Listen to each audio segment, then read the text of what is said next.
21শে জুলাইয়ের কর্মসূচিতে রাজগঞ্জ থেকে যাবেন কয়েক হাজার কর্মী সমর্থক। তৃণমূলের 21শে জুলাই শহীদ দিবসের কর্মসূচিতে যাওয়ার প্রস্তুতি সভা করা হলো রাজগঞ্জের সীতাকুড়িতে। রবিবার কিষাণ ক্ষেত্র মজদুর তৃণমূল কংগ্রেস কমিটির উদ্যোগে এই সভা করা হয়। জানা গিয়েছে, আগামী 21শে জুলাই কলকাতা ধর্মতলায় শহীদ দিবসের কর্মসূচিতে বিভিন্ন জায়গার পাশাপাশি রাজগঞ্জ ব্লক তথা রাজগঞ্জ বিধানসভার কেন্দ্র থেকেও বেশ কয়েক হাজার কর্মী সমর্থক অংশগ্রহণ করবেন। এই কারণে এদিন প্রস্তুতি সভা করা হয়। এই সভার কর্মসূচিতে যাওয়া সমস্ত বিষয় আলোচনা করা হয়। এই বিষয়ে কিষাণ ক্ষেত্র মজদুর তৃণমূল কংগ্রেস কমিটির রাজগঞ্জ ব্লকের সভাপতি ওহিদার রহমান বলেন, শহীদ দিবসের কর্মসূচিতে রাজগঞ্জ থেকে কয়েক হাজার কর্মী সমর্থক যাবেন। প্রতিটি গ্রাম পঞ্চায়েতের জন্য 2 থেকে 3টি করে বাসের ব্যবস্থা করা হয়েছে। সেসব বিষয় নিয়েই আলোচনা করা হলো।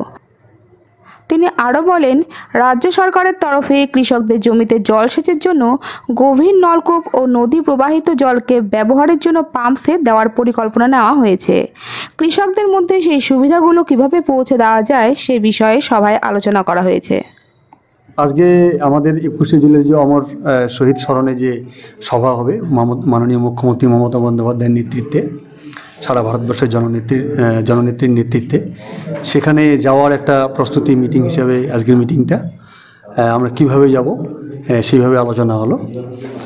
যেহেতু বারবার ট্রেনে গিয়ে দেখা যাচ্ছে যে ট্রেন হয়তো রিজার্ভেশন করা হলো বা অন্যান্য ট্রেনে যাওয়ার সময় ভারতবর্ষের যে সেন্ট্রাল গভর্নমেন্টের যে বিজেপি সরকার আছে সেই ট্রেনটাই বাতিল করে দিল।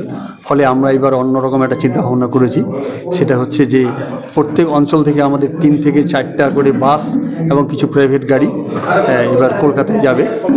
আমাদের যত আমাদের অঞ্চল বা ব্লক যে নেতৃত্ব সেটা ডিসিশন নিয়েছে, সেভাবে আমাদের যাওয়া হবে।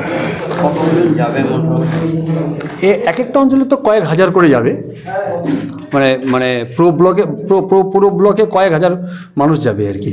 আমাদের 3 থেকে 4টা, কোথাও কোনো অঞ্চলে 3টা হয়েছে, কোনো অঞ্চলে 4টা হয়েছে।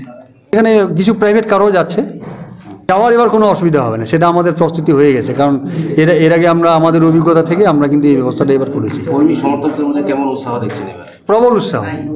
আমরা বিগত লোকসভা নির্বাচনে যে ফলটা করলাম এবং লেটেস্ট যেটা গতকাল যে উপনির্বাচন 4টায় 4টা এবং সারা ভারতবর্ষে 13টার মধ্যে 10টা, বিজেপি শুধুমাত্র 2টা জিতেছে এবং এখান থেকে একটা উৎসাহ তো সাধারণ মানুষের মধ্যে আছে। আরও বেশি আমাদের এমনিতে সাংগঠনিক আমরা অবশ্যই আমরা এগিয়ে, সেটা আপনারা নিশ্চয়ই জানেন।